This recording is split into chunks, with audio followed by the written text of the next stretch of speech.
नमस्कार सभी साथियों को। हिंदी साहित्य की क्लास में आप सभी का स्वागत करती हूँ, अभिनंदन करती हूँ और आज के शास्त्र की परिचर्चा को शुरू करते हैं। आज के शास्त्र में हम हिंदी साहित्य लेखन की परंपरा पद्य के बारे में पढ़ेंगे। तो चलिए शुरू करते हैं आज के शास्त्र की परिचर्चा को। पहला पॉइंट है कि हिंदी साहित्य के इतिहास लेखन का सबसे पहला कवि किसको माना जाता है या किसने सबसे पहले प्रयास किया है। तो वो विद्वान कौन से हैं? वो विद्वान जो हैं वो हैं गारसा द तासी। कौन है? गारसा द तासी। ये कहाँ के विद्वान थे? ये फ्रेंच के थे। कहाँ के थे? फ्रेंच के। इनको हिंदी साहित्य इतिहास की लेखन का पहला विद्वान माना जाता है। उसके बाद दूसरा पॉइंट है कि गारसा द तासी ने अपनी पुस्तक की रचना फ्रेंच भाषा में की।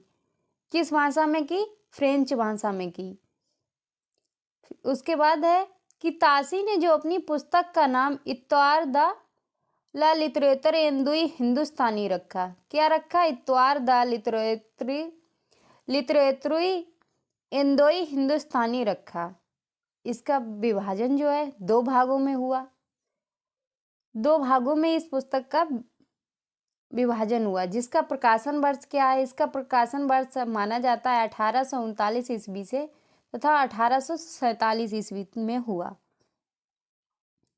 उसके बाद आगे है कि यह ग्रंथ जो है वो ग्रेट ब्रिटेन और आयरलैंड के प्राच्य साहित्य अनुवादिक समिति की ओर से प्रेषित मुद्रित में किया गया। उसके बाद है कि इत्वार द लिटरेचर एंदोई हिंदुस्तानी का द्वितीय संस्करण जो है वो 3 भागों में विभक्त हुआ। अगर पूछा जाए कि पुस्तक कितने भागों में विभक्त हुई तो 2 भागों में। पूछा जाए कि इत्वार द लिटरेचर एंदोई हिंदुस्तानी का द्वितीय संस्करण जो है वो कितने भागों में विभाजित हुआ तो वो 3 भागों में विभाजित हुआ। जिसका प्रकाशन वर्ष क्या है? 1871 ईस्वी में। गारसा द तासी ने अपनी पुस्तक में हिंदी और उर्दू के अनेक कवियों का विवरण किया। हिंदी और उर्दू के कवियों का विवरण अंग्रेजी के वर्णानुसार किया। किसके अनुसार किया?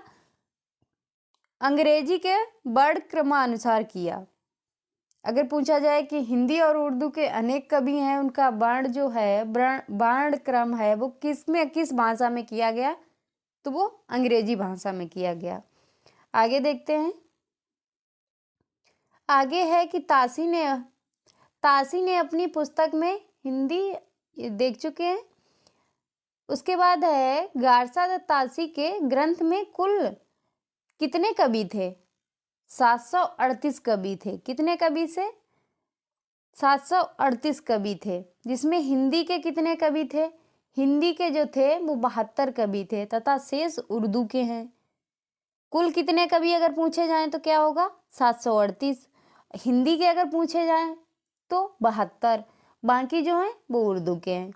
उसके बाद आते हैं डॉक्टर लक्ष्मी सागर बासणे ने तासी के ग्रंथ का अनुवाद किस भाषा में किया? किस अनुवाद जो किया वो उस पुस्तक का नाम क्या? इन्होंने जो अनुवाद किया गारसा द तासी के ग्रंथ का तो वो उस पुस्तक का नाम था हिंदुई साहित्य का इतिहास। क्या था? हिंदुई साहित्य का इतिहास। इसका प्रकाशन वर्ष क्या था? 1952। क्या है? 1952 ईस्वी में कराया था।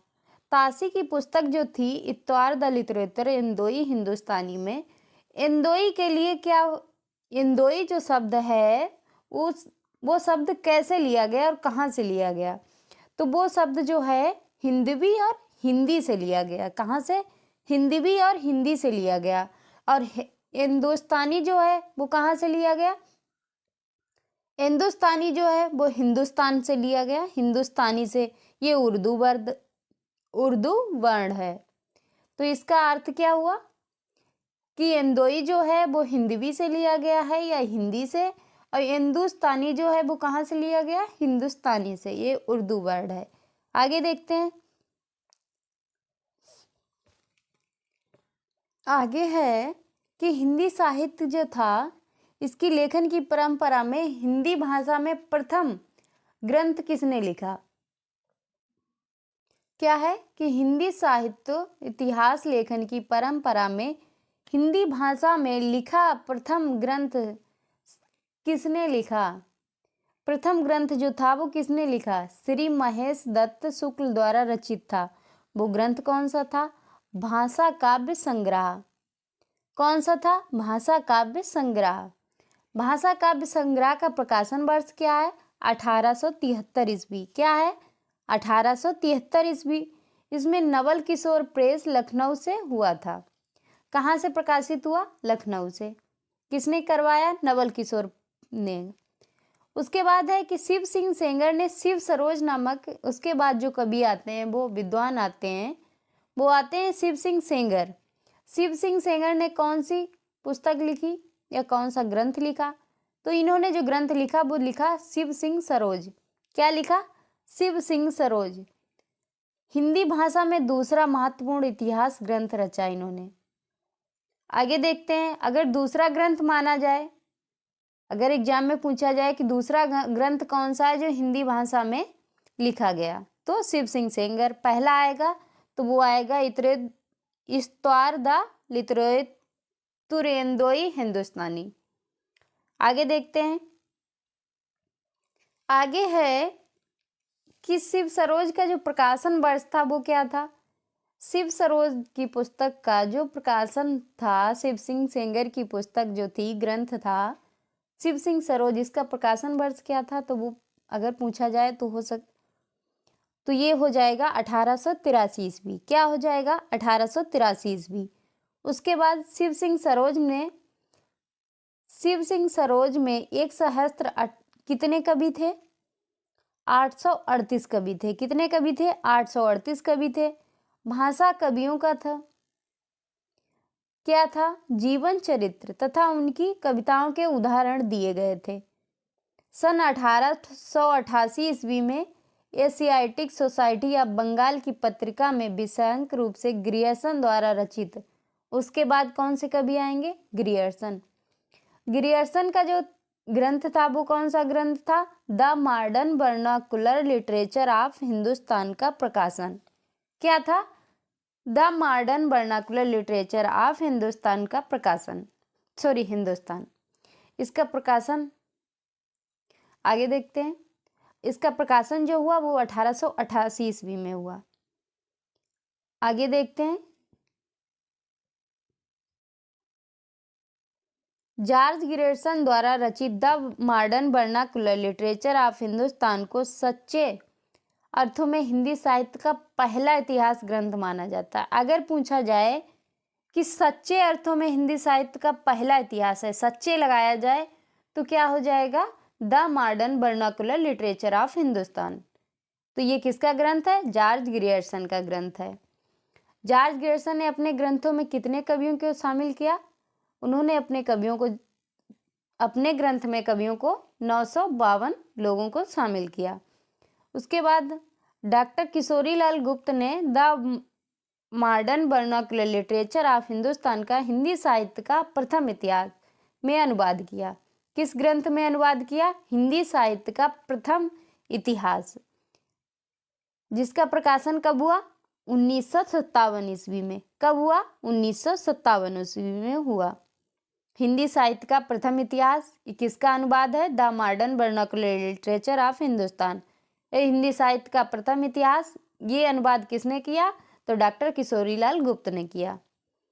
उसके बाद है कि ग्रियर्सन ने कवियों और लेखकों का कालक्रम अनुसार वर्गीकरण तथा उनकी प्रवृत्तियों को भी स्पष्ट किया। आगे देखते हैं, आगे है कि जॉर्ज ग्रियर्सन ने प्रथम बार हिंदी साहित्य के भाषा की दृष्टि से क्षेत्र निर्धारण करते हुए संस्कृत और प्राकृत एवं अरबी फारसी मिश्रित उर्दू को उससे प्रखट किया। क्या किया? उससे अलग किया। अगला पॉइंट जो है वो क्या है कि हिंदी साहित्य के विकास क्रम का निर्धारण चारण काव्य, धार्मिक काव्य, प्रेम काव्य, दरबारी काव्य के रूप में किया गया। किस क्रम में किया गया? चारण काव्य, धार्मिक काव्य, प्रेम काव्य, दरबारी काव्य के रूप में वर्णित किया गया। उसके बाद 16वीं और 17वीं शताब्दी के युग में भक्ति काल को हिंदी काव्य का स्वर्ण युग माना। किसने माना स्वर्ण युग? वो माना ग्रियर्सन ने। किसने माना? ग्रियर्सन ने। ये बहुत महत्वपूर्ण है कि अगर भक्ति काल को स्वर्ण काल किसने माना या किसने कहा, तो वो कहा ग्रियर्सन ने। उसके बाद है कि मिस्र बंधु विनोद नामक ग्रंथ की रचना की। किसने की? मिस्र बंधुओं ने। मिस्र बंधुओं में कौन कौन शामिल था? गणेश बिहारी, श्याम बिहारी और सुखदेव बिहारी मिश्र। मिस्र बंधुओं में कौन कौन शामिल था? गणेश बिहारी, श्याम बिहारी, सुखदेव बिहारी।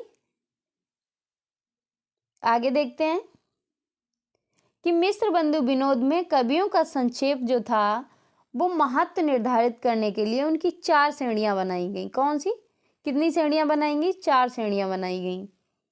उसके बाद है कि हिंदी साहित्य की जो इतिहास की लेखन की परंपरा में आचार्य रामचंद्र शुक्ल द्वारा रचित हिंदी साहित्य का इतिहास को सर्वोच्च स्थान मिला। क्या है? कि रामचंद्र शुक्ल द्वारा रचित कौन सा काव्य है, कौन सा ग्रंथ है? हिंदी साहित्य का इतिहास। क्या है? हिंदी साहित्य का इतिहास को क्या दिया गया? सर्वोच्च स्थान दिया गया। कौन सा स्थान दिया गया? सर्वोच्च स्थान।